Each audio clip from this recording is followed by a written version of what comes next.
새해 첫날에 이렇게 수요 예배를 드리는 것이 참 의미가 있네요. 새해 첫날에 제가 먼저 인사드립니다. 새해 하나님 안에서 복 많이 받으시고 건강하시기 바랍니다. 오늘은 일과 신앙이라는 주제로 하게 되는 마지막 설교 시간입니다. 그래서 오늘은 그동안 했던 일과 신앙의 이 주제의 설교를 마무리하고 정리해보는 그런 시간을 갖도록 하겠습니다. 사람들이 일을 하는 이유가 여러 가지가 있지요. 근데 가장 원초적이고 근본적인 이유는 한마디로 먹고 살기 위해서입니다. 사자성어 가운데 이런 말이 있습니다. 민식위천. 이게 무슨 뜻이냐면 백성은 먹는 것을 하늘로 삼는다라는 뜻입니다.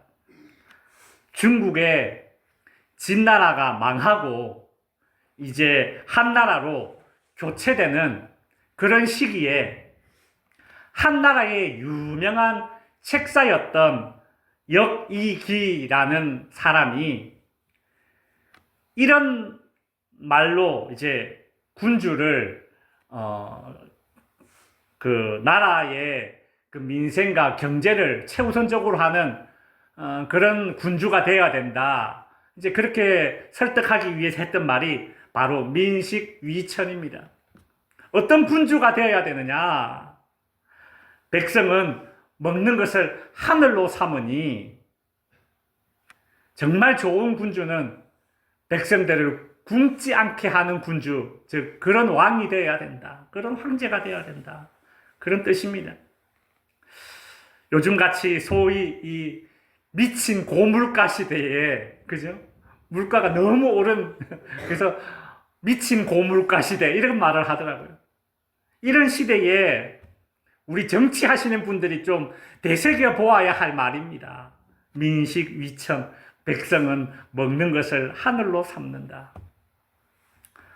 사람들은 먹고 살기 위해 일한다라는 이 말은 사실 성경에도 그 근거를 두고 있는 말입니다.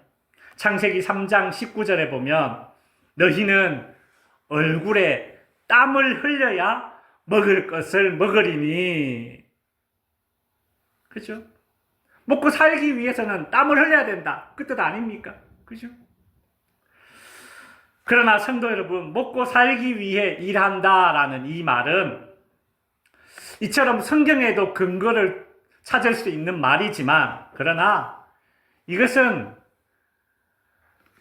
우리가 왜 일해야 하는가라는 이 질문에 100점짜리 대답은 아닙니다. 이거는 한 5, 60점짜리 대답입니다.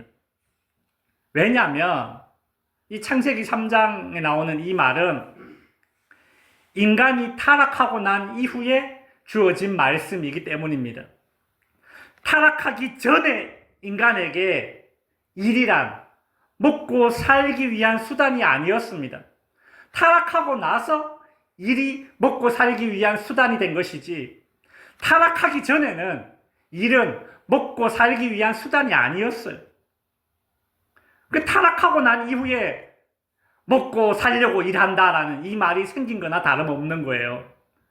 그렇다면 타락 이전에도 인간은 일을 했는데 타락 이전의 일의 동기와 목적은 무엇이었겠습니까?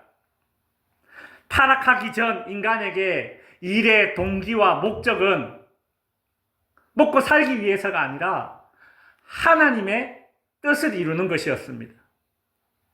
타락하기 전에 인간이 했던 일의 목적은 하나님의 뜻을 이루는 것이었습니다.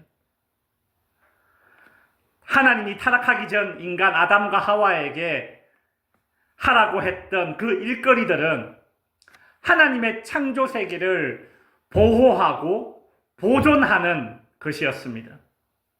아담과 하와는 하나님의 창조 세계를 보존하고 보호하는 그 일을 함으로써 하나님의 뜻을 이뤄갔던 것입니다. 근데 인간이 죄를 짓고 타락하였고 인간과 관련된 모든 것들은 다 오염되었습니다. 그 가운데 인간이 하는 일도 오염되었다고 말씀드렸죠. 제가 예전에 일이 오염되었습니다. 처음 인간에게 타락하기 전 그때 인간에게 일의 동기와 목적은 하나님의 뜻을 이루어드리는 행동이었는데, 근데 이 일도 오염되어서 일의 동기와 목적이 하나님의 뜻을 이루는 행동이 아니라 먹고 살기 위한 행동으로 그렇게 인식되어 버립니다. 성도 여러분, 먹고 살기 위해서 일한다라고 여기면서 사는 인생은 인간이 하는 일의 가치를 생산성이라는 기준으로만 판단하게 됩니다. 생산성이 뭡니까? 뭔가를 만들어내고 뭔가 이익을 만들어내는, 그것이 일의 어떤 가치, 그 사람이 하는 일의 가치가 오로지 이 생산성이라는 거예요. 수익을 내거나 뭔가를 만들어내거나. 여러분, 이것은 매우 위험한 생각입니다. 일에 중독된 어떤 여성이 있었습니다. 일에 중독된 여성이 있었습니다. 일에 중독되면 일을 하지 않으면 불안해하는 특징이 있습니다. 근데 이 여성이 결혼을 하고 임신을 하게 되었습니다. 뱃속에서 아기가 하루하루 자라고 이제 태동이 느껴지기 시작했습니다. 근데 이 여인이 자기 친구에게 이런 말을 했습니다. 요즘 나는 내 스스로가 너무 가치 있는 인간이라고 느껴져. 그렇게 말했어요. 그러자 그 말을 들은 친구는 그래, 그렇겠지. 그래, 새로운 생명을 잉태하고 있으니 당연히 그렇게 느껴야지. 그렇게 대답을 해줬어요. 그러자 그 임신한 여인이 이런 말을 했답니다. 아니. 내가 요즘 나 스스로를 가치 있는 인간이라고 그렇게 느끼는 이유는 사실 그게 아니야. 그럼 뭔데? 내가 지금 임신해서 아무 일도 하고 있지 않잖아. 근데 가만히 생각해 보니까 내가 지금 일도 안 하고 쉬고 있는데, 심지어 자고 있는데, 그 순간에도 내 뱃속에서는 아이가 하루하루 자라고 있잖아. 야, 내가 이렇게 생각을 하니까 나 스스로가 너무 생산적인 인간이 된 거야. 너무 가치 있는 것처럼 느껴져. 그렇게 말했다라는 겁니다. 여러분, 임신한 여성이 스스로를 가치 있는 인간이라고 여기는 이유가 뱃속에 생명을 잉태하고 있는 것이 아니라 자신이 쉬고 있는 시간, 심지어 잠자고 있는 순간조차도 아기가 뱃속에서 계속 자라고 있기 때문에, 자신이 너무 생산적인 인간이기 때문에 스스로를 가치 있는 존재라고 여긴다면, 여러분, 이건 잘못된 거예요. 잘못된 겁니다. 이뿐만이 아닙니다. 먹고 살기 위해 일한다라는 생각은 사람들로 하여금 일의 동기와 목적을 생산성이라는 그 기준으로만 판단하려고 하기 때문에 사람들 사이에서 수많은 차별을 만들어냅니다. 똑같은 일을 하더라도 정직원이냐 계약직이냐로 임금의 차별을 받습니다. 남성이냐 여성이냐로 차별을 받습니다. 흑인이냐 백인이냐 아시안이냐로 차별을 받습니다. 제일 흔한 것이 무엇입니까? 얼마나 많은 수입을 벌어들이는 직업을 가졌느냐, 즉 직종으로도 차별받습니다. 요즘 새로 부각되는 차별이 있습니다. 바로 나이가 많아서 일 못해라는 일터에서 연령차별입니다. 여러분, 우리나라는 이제 인구도 줄어들고 점점 고령화되고 있습니다. 일본처럼 이제 고령층이 사회에서 일하는 것을 당연하게 받아들이는 그런 시대가 이제 되는 것입니다. 그런데 일의 동기와 목적을 말이죠, 오로지 생산성에만 두고 있다면, 그렇다면 이런 연령으로 인한 차별이 앞으로 점점 더 심해질 것입니다. 기술이 발전하면 발전할수록 인간의 가치보다 기계의 가치가 더 높아지게 될 것입니다. 여러분, 생산성으로 그 사람이 하는 일의 가치를 판단하게 되면 언젠가는 사람보다 로봇가 더 가치 있는 그런 세상이 올 수밖에 없죠. 그래서 성도 여러분, 예수 믿고 거듭난 우리 그리스도인들은 세상 사람과 구별 없이 다양한 그런 직종의 일을 하고 있지만 적어도 일에 대한 구별된 생각은 가지고 있어야 됩니다. 즉, 먹고 살기 위해 일한다라는 생각은 이것은 50점, 60점짜리 대답입니다. 세상의 생각입니다. 우리 그리스도인들은 우리 100점짜리 일의 동기와 목적을 알고 있어야 됩니다. 그것이 무엇인가? 고린도전서 10장 31절입니다.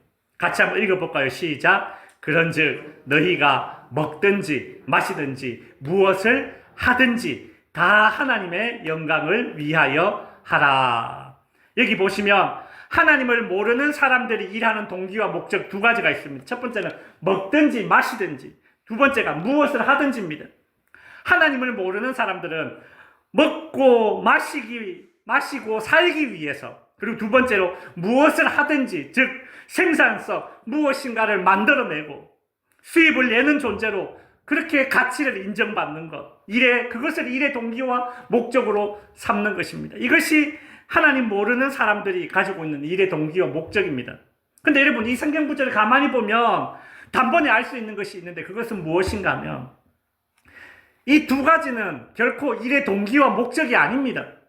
세상 사람들은 먹고 사는 것, 그리고 가치 있는 인간이 되기 위해서 일을 한다, 그렇게 생각하지만 이것은 목적이 아니에요. 오늘 이 성경 본문을 가만히 읽어보면 단번에 알 수 있습니다. 이 두 가지는 일의 목적이 아니라 무엇입니까? 수단이에요. 무엇을 위한 수단인가? 그렇다면 일은 무엇을 위한 수단인가?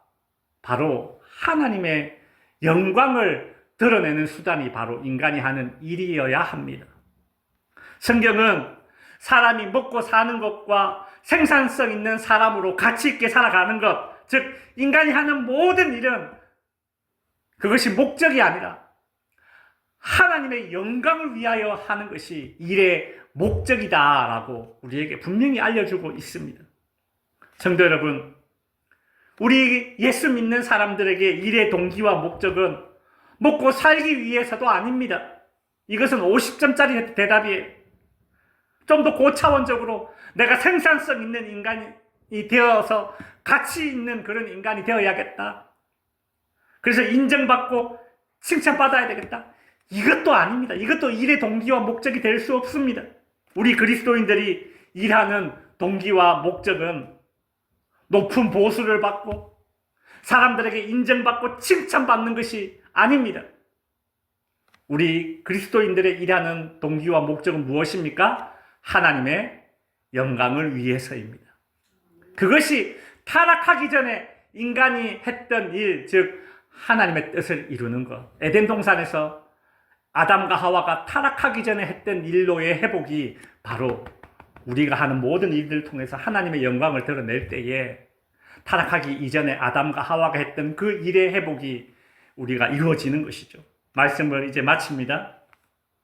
우리나라에는 먹고 살기 위한 직업이 몇 개나 될까요? 우리나라에 직업 몇 개나 될까요? 고용노동부에서 발표하기를 우리나라에는 직업이 약 17,000개가 있다고 합니다. 17,000개의 직업이 있다고 해요. 요즘 새로운 기술이 계속 나오고 있지 않습니까? 새로운 기계가 만들어지고 기술이 발전되면 발전될수록 새로 생기는 직업도 있고 반대로 없어지는 직업도 있습니다. 우리나라에서 최근 8년 동안 약 5,000개의 직업이 새로 생겼답니다. 그리고 18개의 직업이 없어졌답니다. 앞으로 없어질 직업의 개수가 점점 더 늘어날 것이라고 그렇게 이야기를 해요. 여러분, 지난 수천 년간 인류의 대부분은 농사 짓고 목축하는 일을 했습니다. 그러다가 불과 200년에서 100년 전부터 인류의 대부분은 회사나 공장에서 일하기 시작했습니다. 여러분, 우리나라만 하더라도 한번 생각해 보십시오. 우리 할아버지, 할머니들은 대부분 농사를 지었습니다. 우리 아버지, 어머니들은 대부분 회사나 공장을 다녔습니다. 우리 자녀들은 어떤 일을 하게 될까요? 세상이 이처럼 급변하다 보니까 3대가 하는 일이 다 다르잖아요. 그렇죠? 앞으로는 어떤 일을 하게 될지 정말 예측하기 힘든 시대입니다. 그런데 불변하는 것이 있으니 그것은 무엇인가 하면 주님 다시 오는 재림의 그날까지 인간들은 분명 일을 하고 있을 것이라는 것은 사실입니다. 마태복음 24장에 보면 예수님께서 마지막 날을 이렇게 묘사하셨어요. 그때에 두 사람이 밭에 있음에 한 사람은 데려가고 한 사람은 버려둠을 당하리라. 두 여자가 맷돌질을 하고 있는데 한 사람은 데려가고 한 사람은 버려둠을 당하리라. 밭에 있다, 맷돌질한다, 이건 분명히 어떤 일을 하는 행위를 가리키는 것입니다. 똑같은 일을 하고 있는데 어떤 사람은 주님께 인정을 받아서 데려감을 당하고 똑같은 일을 하고 있는데 어떤 사람은 버려진다는 것입니다. 세상적인 기준, 즉 먹고 살기 위해 일하고 생산성 있는 인간이 되어서 내 가치를 한번 증명해 보겠다, 그런 마음으로 일했던 사람은 버려둠을 당합니다. 높은 보수와 칭찬만을 위해서 일했던 사람은 오히려 주님께 인정받지 못합니다. 그런데 먹든지 마시든지 무엇을 하든지 하나님의 영광을 위하여 일하는 사람들, 예수 믿고 하나님의 영광을 위해 살았던 사람들은 마지막 날에 주님께 인정받을 것입니다. 여러분, 새해에도 많은 일을 하기보다 헛일을 하지 않기를 바라고 무엇보다 하나님의 영광을 위해서 일하시는 그런 저와 여러분이 될 수 있기를 바랍니다. 기도하겠습니다.